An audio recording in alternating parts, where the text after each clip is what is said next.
देश में तीसरी बार नरेंद्र मोदी के नेतृत्व में सरकार बनने जा रही है, लेकिन इस बार सरकार का स्वरूप थोड़ा अलग होगा और उसमें बिहार यानी जेडीयू का दबदबा रहने वाला है।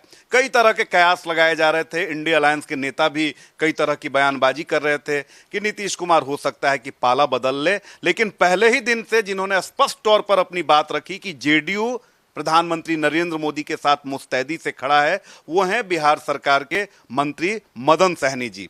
और काफी बेबाकी से अपनी बात रखते हैं, हमारे साथ खुद मौजूद हैं। आपने पहले ही दिन एकदम स्पष्ट कर दिया था, कहीं आप लोग जाने वाले नहीं हैं।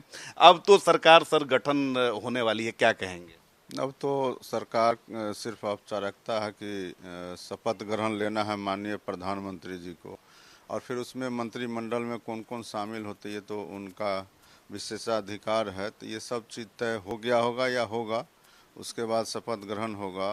और पहले दिन से हम लोग इसलिए इस बात को रख रहे हैं क्योंकि एनडीए के साथ जब चुनाव लड़े हैं तो फिर उससे अलग सोचने का कोई औचित्य नहीं है।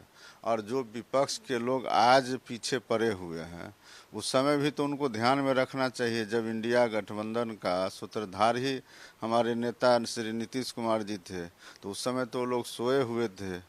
उस समय अगर जागते तो आज ये दिन नहीं देखना पड़ता। आज वो बुला रहे हैं, इंतज़ार कर रहे हैं, और इस सब से कुछ नहीं होने वाला है। जो छूट गया सो छूट गया, और जहां हम लोग हैं वहीं रहते हैं।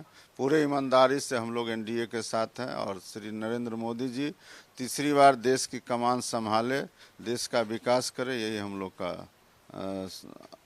सोच है। और इसी सोच के हम लोग पहले ही दिन जब रुझान ही आना शुरू हुए थे और कई तरह के कयास लगाए जा रहे थे, अमूमन जो बड़े नेता हैं वो चुप्पी साध लेते हैं कि नहीं बाद में बोलेंगे, लेकिन आप बड़े बेबाक तरीके से आपने अपनी बात रखी। अभी रिजल्ट पूरी तरीके से सामने भी नहीं आया था और आपने कहा कि हम मुस्तैदी के साथ खड़े हैं। बहुत संबल दिया इसने इंडिया अलायंस को, तो क्या कहेंगे इसको लेकर? सर, उसका स्पष्ट कारण यही है कि जब हम लोग चुनाव साथ में लड़े तो चुनाव परिणाम जो आएगा वो तो अलग बात है। जब साथ लड़े तो साथ रहेंगे, और साथ जब लड़े थे तो हम लोग साथ हैं और हर हाल में रहेंगे।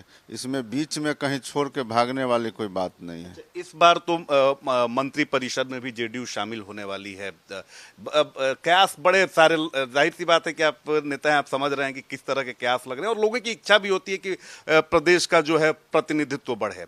जेडीयू का दबदबा सरकार में रहने वाला है, और ये कहा जा रहा है कि 3 मंत्रालयों की आपने मांग रखी है, और खास तौर पर रेलवे को लेकर लोग भी बड़े उत्सुक हैं, और जो पार्टियां हैं वो भी नजर गड़ा कर रखी हैं। क्या कहेंगे सर इसको लेकर, मंत्री परिषद के गठन को लेकर? नहीं, मंत्री परिषद में तो ये बात सही है कि हम लोग को ज़्यादा उम्मीद भी है, भरोसा भी है, और वाजिब भी है। चूँकि जहाँ तक रेलवे की बात है तो बिहार को रेलवे डिपार्टमेंट शुरू से ही मिलता रहा है। बीच बीच में भले कहीं दूसरे स्टेट को मिला हो, लेकिन बिहार को सबसे ज़्यादा रेल मंत्री का पद मिला है। और रेलवे के आने से एक फ़ायदा तो है कि जो हम लोग के बिहार के अंदर बहुत सारे काम हो जाते हैं। अन्य विभाग भी हम लोग को मिलेंगे, महत्वपूर्ण विभाग। ऐसा नहीं है कि सिर्फ रेल है, और 3 ही क्यों, उससे ज़्यादा भी मिल सकता है बिहार को। तो इसलिए बिहार को इस बार जो सरकार बनेगी उसमें बहुत ज़्यादा फ़ायदा होने जा रहा है, और हम लोग समझते हैं कि बिहार के लिए अच्छा समय है और अच्छा विकास होगा। चलते चलते 2 मेरे छोटे सवाल हैं। कई जगह आपकी पार्टी ने पोस्टर भी लगाया है कि डबल इंजन की रफ्तार से विकास हो रहा है। ये बताइए कि ये जो सरकार, अभी जो मोदी तीसरी बार आ रहे हैं, बिहार के लिए इस बार जो विकास की गति है ये कितना महत्वपूर्ण होने वाला है? और 2025 में क्योंकि चुनाव है, अभी से ही सारी चीजें शुरू हो जाएंगी, तो 25 में इसका असर, 24 का असर 25 में कैसे देखते हैं? नहीं, बिल्कुल ये सही है, और असर तो पड़ेगा ही ना। आज अगर अच्छा हुआ है तो कल भी हम अच्छा का उम्मीद कर सकते हैं। लेकिन जो विपक्ष लोग दावे कर रहे थे उनका तो पोल खुल चुका है, वो तो धाराशाही हो चुके हैं।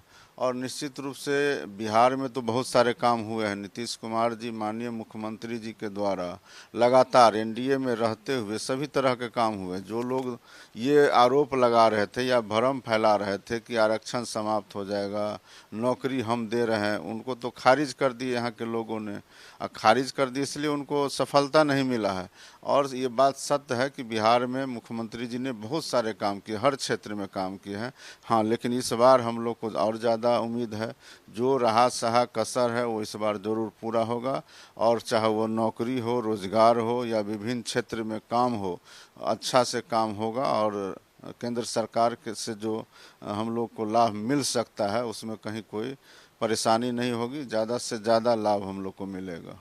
बहुत बहुत धन्यवाद। तो हमारे साथ देखिए कि बिहार सरकार के मंत्री मदन सहनी जी थे, जिन्होंने अपनी खुशी जाहिर की है और इनका कहना है कि इस बार बिहार का विकास और दोगुनी रफ्तार से होगा और प्रतिनिधित्व जितना हमें मिलेगा मंत्रिमंडल में, ये बिहार के लिए अच्छा होगा। अब देखने वाली बात होती है कि जेडीयू को इस बार मोदी सरकार में कितना प्रतिनिधित्व मिलता है। अभिषेक के साथ रितेश मिश्रा, इंडिया न्यूज, पटना।